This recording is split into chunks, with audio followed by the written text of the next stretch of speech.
2047 तक मध्य प्रदेश को समृद्ध बनाने को लेकर one institute one promise conclave का आयोजन हुआ और जिसमें 59 केंद्रीय संस्थानों समेत 130 से अधिक संस्थानों ने भागीदारी की। सीएम डॉक्टर मोहन यादव ने केंद्रीय संस्थानों के प्रमुखों से सीधा संवाद कर मध्य प्रदेश के ग्रोथ को लेकर चर्चा की है। वहीं सीएम ने युवाओं के साथ संवाद किया, जिसमें खास तौर पर एमपी में किसानों के लिए सरकार के लिए किए गए कामों पर जानकारी दी गई है और सीएम ने बताया है कि 7.50 लाख हेक्टेयर खेती का रकबा बढ़ाकर आज 1,67,000 हेक्टेयर पहुंच गया है। सीएम ने बताया है कि आने वाले 5 साल में पूरे राज्य में 100 लाख हेक्टेयर तक खेती का रकबा बढ़ेगा। साफ है कि मध्य प्रदेश को समृद्ध बनाने में सीएम डॉक्टर मोहन यादव उद्योग, व्यापार और टेक्नोलॉजी के साथ ही खेती किसानी को भी साथ लेकर चल रहे हैं। आज इसी मामले को लेकर चर्चा करेंगे।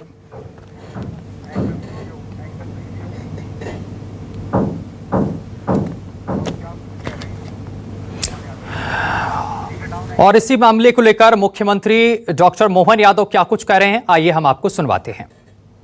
मैं आपको आश्वस्त करना चाहूंगा, आज के समय में जब हमारे लिए स्किल नई करेंसी है और इनोवेशन नई इकोनॉमी है, ऐसे समय में हमारे संस्थानों को कौशल, शोध, नवाचार, उद्यमिता का केंद्र बनाने की आवश्यकता है और पब्लिकेशन से पेटेंट तक, पेटेंट से प्रोटोटाइप तक, प्रोटोटाइप से एंटरप्राइजेस की इकोनॉमी और नॉलेज वैल्यू चेन की स्थापना करने के लिए हमको संकल्पित होना पड़ेगा। आज के संस्थान के अटल बिहारी वाजपेयी संस्थान के डायरेक्टर मैं राजीव दीक्षित जी को बधाई देना चाहूँगा। निश्चित रूप से आज के समय में अपने संस्थान के निर्माता या जिनके नाम पर ये रखा गया संस्थान, अटल बिहारी वाजपेयी जी के जीवन को हम देखें, जिनके मन में राष्ट्र धर्म, कर्म से राष्ट्र सेवा और चिंतन में अंत्योदय की जो अटूट भावना थी, वास्तव में संस्थान इसी प्रकार के कदम से उनके नाम पर सार्थक करते हुए ठोस कदम बढ़ाएगा।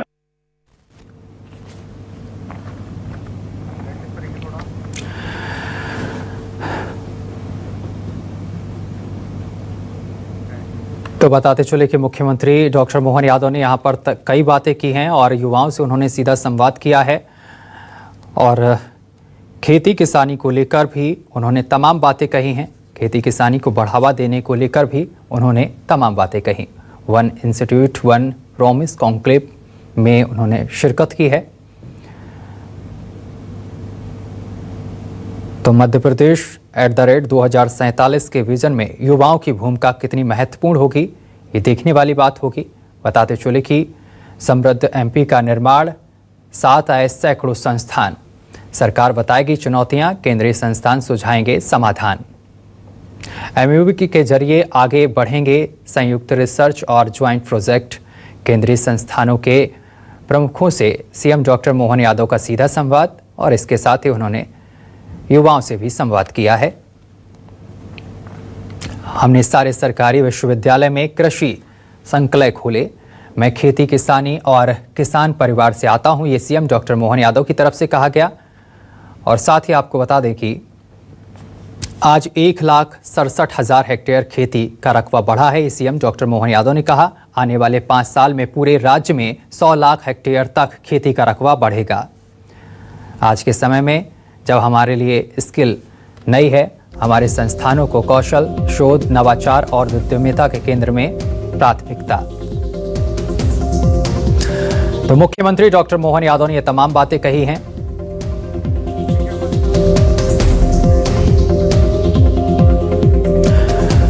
और चलिए चर्चा की शुरुआत करेंगे। हमारे साथ हमारे मेहमान जुड़ गए, परिचय करा दें। डॉक्टर नितिन मोहन डेहरिया हमारे साथ जुड़ गए हैं, प्रवक्ता बीजेपी से हैं। सर आपका बहुत स्वागत है। और इसके साथ योगीराज योगेश, वरिष्ठ पत्रकार हमारे साथ जुड़ गए हैं। सर आपका भी बहुत स्वागत है न्यूज़ 24 मध्य प्रदेश छत्तीसगढ़ पर।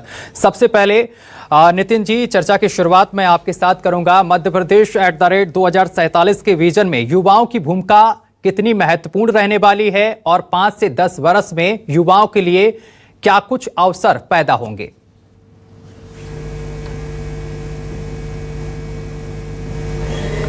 देखिए सत्यम जी, पहले तो आपकी पूरे न्यूज़ 24 की टीम को और आपके पूरे पैनल को मैं सभी को आपको नमस्कार करता हूँ, सबका स्वागत करता हूँ और सबको प्रणाम करता हूँ।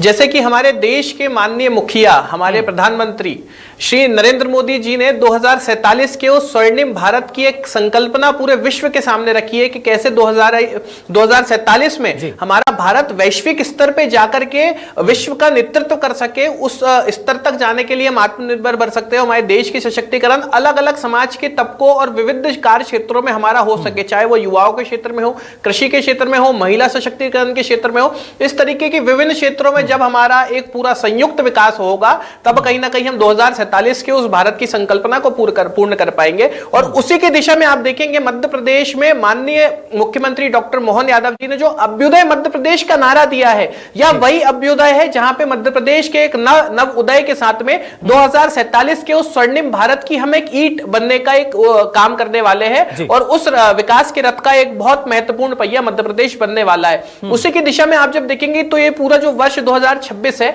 तो ये मध्य प्रदेश के किसानों के लिए समर्पित किसान कल्याण वर्ष के रूप में माननीय मुख्यमंत्री जी ने घोषित किया है। इसी में आप देखेंगे जनवरी से जब आप उठा करके देखेंगे तो पूरा वर्ष कृषि आधारित रहा है। कृषियों के विकास उत्थान के लिए अनेकों विभिन्न ऐतिहासिक निर्णय मध्य प्रदेश की धरा पे लिए गए हो। बंपर उत्पादन मध्य प्रदेश में हो रहा है, तभी ना कहीं हम बंपर उपार्जन कर पा रहे हैं। बंपर उत्पादन तब हो रहा है सत्यम जी, जब अच्छी गुणवत्ता की खाद और सिंचाई की परियोजनाएं किसान साथियों तक पहुंच रही है। उसके बाद हम उपार्जन करने का काम करते हैं, उनका मुआवजा बढ़ाने का काम करते हैं। ऐसे विविध कार्य है जो किसानों के हित में माननीय मुख्यमंत्री डॉक्टर मोहन यादव जी के नेतृत्व में सरकार ले रही है और आने वाले समय में भी इसका क्रम बढ़ेगा। इसी क्रम में आप देखेंगे कि वर्ष 2027 जो है उसको युवा वर्ष के रूप में मनाने के लिए माननीय मुख्यमंत्री डॉक्टर मोहन यादव जी ने अपनी बात रखी है कि हम वर्ष 2027 को युवाओं को समर्पित करने वाले हैं कि कैसे मध्य प्रदेश के युवा पूरे देश में जाके और वैश्विक स्तर पर जाकर के मध्य प्रदेश का प्रतिनिधित्व करें और पूरे भारत को गौरवान्वित करेंगे। चाहे वो रोजगार के क्षेत्र में उनका सशक्तिकरण करने का हो, चाहे उन्हें कौशल विकास के क्षेत्र में उनका उत्थान करने का हो, विविध दिशाओं से जो है वो 2047 में मध्य प्रदेश की सरकार युवाओं के क्षेत्र में काम करने वाली। अब रही बात इस कॉन्क्लेव की, तो हमारा हमेशा से ये रहा है कि जैसे जैसे हमारे पास समस्याएं आए उसका समाधान करना तत्काल प्रभाव से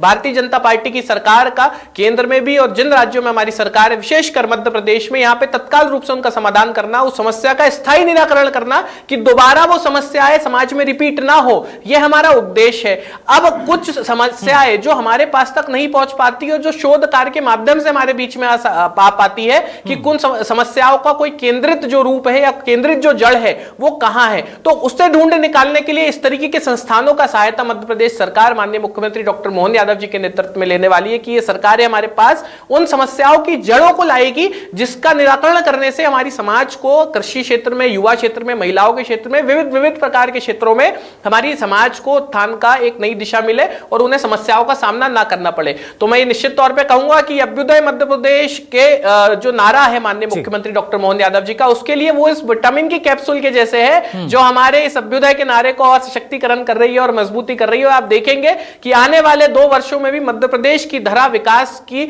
रफ्तार में इतनी तेजी से आगे बढ़ने वाली है कि यहां पे हमारे युवा, हमारे किसान, हमारी महिलाएं और समाज के हर वर्ग मिलकर के मध्य प्रदेश का अभ्युदय करने वाले और 2047 के उस मध्य प्रदेश की संकल्पना को पूर्ण करने वाले हैं। जी बिल्कुल। योगेश जी, सीएम युवाओं से भी सीधा संवाद कर रहे हैं, क्या सरकार की नीति निर्माण प्रक्रिया में युवाओं के सुझावों को भी शामिल करने की है?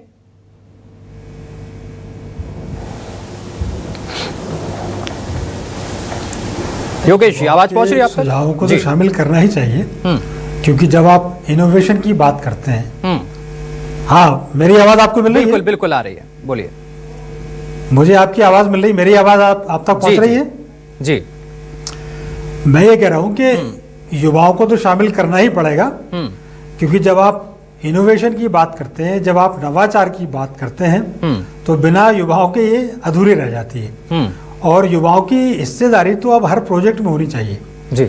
और अब सारी सरकारें, चाहे भाजपा शासित सरकारें हों या दूसरे राज्यों में कार्यरत दूसरे दलों की सरकारें हों, सबने युवाओं पर फोकस किया है। बिल्कुल, क्योंकि आपका भविष्य है युवा, और जो नवाचार की जो क्षमता है, नए नए प्रयोगों की जो क्षमता है, वो युवा बड़ी आसानी से करते हैं। उनके पास असीम संभावनाओं का भंडार है और इसलिए युवा पर फोकस किया ही जाना चाहिए। मुख्यमंत्री जी को तो इस बात के लिए धन्यवाद दिया जाना चाहिए कि युवाओं से वो सीधा संवाद कर रहे हैं। और संवाद जब, और इसी संभावनाओं को देखते हुए मुझे ऐसा लगता है कि जो संस्थाएं मध्य प्रदेश में आई हैं, चाहे वो IIM इंदौर हो, चाहे IIT इंदौर हो, इसके अलावा भोपाल के मैनेट भोपाल हो, आयशर भोपाल हो, एम्स भोपाल हो, ये तरह तरह के प्रयोग लगातार इनमें हो रहे हैं। और अभी तक ये होता था कि ये सारी संस्थाएं अपने अलग अलग लेवल पर नवाचार करती थी जी, लेकिन इन नवाचारों को फील्ड पे पहुंचाना और फील्ड के लोग भी इन नवाचारों में शामिल हो, ये नहीं होता था।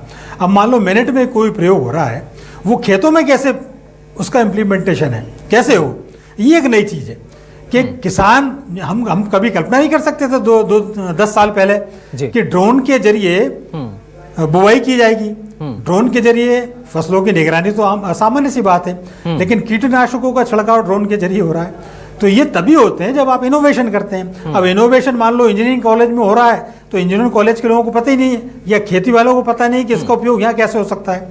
ऐसे ही एम्स में मान लो कोई दवाओं को लेकर कोई प्रयोग हो रहे हैं, तो वो खेत में कैसे काम आ सकते हैं, या खेतों में जो प्रयोग हो रहे हैं उसका आम जनजीवन में कैसे उसका लाभ लिया जा सकता है। ये मूल उद्देश्य है इस संवाद कार्यक्रम का।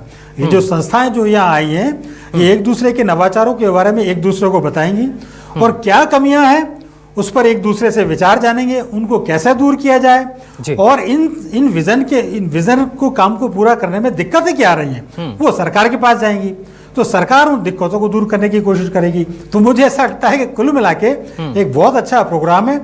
बस थोड़ी सी शर्त इतनी सी है कि ईमानदारी से प्रयास हो।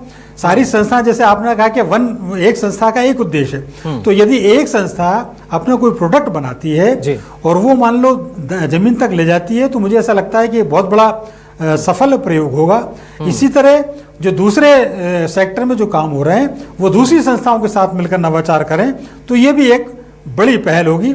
मुझे उम्मीद है कि ये जो आज जो संवाद कार्यक्रम जो हो रहा है, जो संस्थाएं सब जो आई हैं, जो जुटी हैं, ये बहुत जल्दी एक अच्छे परिणाम प्रदेश को देंगी, और मुझे लगता है 2047 में एक नए मध्य प्रदेश को उदित होते देखेंगे। नितिन जी, एक हमारा आपसे सवाल है कि एमपी को 2047 तक समृद्ध बनाने के लिए सीएम डॉक्टर मोहन यादव की तरफ से उनका क्या विजन है इस पर?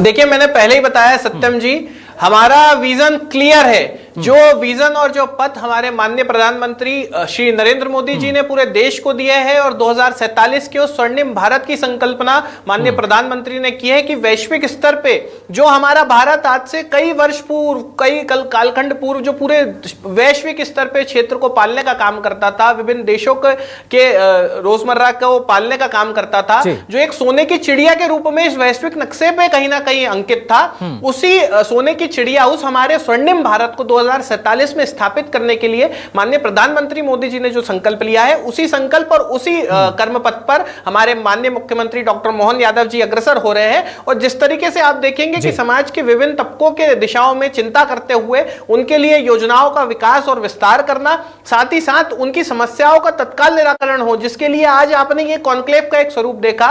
इस विभिन्न प्रकार के और चौमुखी रूप से अगर मैं कहूं कि हमारे प्रयास जो है वो मध्य प्रदेश को 2047 तक के एक ऐसे सशक्त राज्य के लिए हम स्थापित करने का हमारा संकल्प है, जहां का हमारा युवा न सिर्फ शिक्षित हो बल्कि विभिन्न प्रकार के कौशल में एक कौशलवित रूप से वो संपूर्ण हो, विभिन्न प्रकार के कौशल में वो परिपूर्ण हो। हमारा जो कृषि हो, कृषि का हमारा रकबा पूरे दुनिया में और पूरे भारत में एक बहुत ही आदर्श मापदंड के साथ में, एक पैरामीटर के साथ स्थापित हो। हमारी महिलाएं विभिन्न क्षेत्रों में, कार्य क्षेत्रों में जाकर के, स्ट्रीम्स में जाकर के प्रदेश का नेतृत्व करे, देश का नेतृत्व करे और वैश्विक स्तर पे भारत माता की और मध्य प्रदेश की जय जयकार के नारे लगवाए। इस तरीके का हमारे 2047 मध्य प्रदेश की वो संकल्पना है जो माननीय मुख्यमंत्री डॉक्टर मोहन यादव जी ने देखी है। बिल्कुल, बहुत शुक्रिया आपका डॉक्टर नितिन मोहन जी हमारे साथ जुड़ने के लिए और तमाम बातचीत करने के लिए। योगेश जी, आपका भी बहुत शुक्रिया हमारे साथ जुड़ने के लिए और तमाम बातचीत करने के लिए।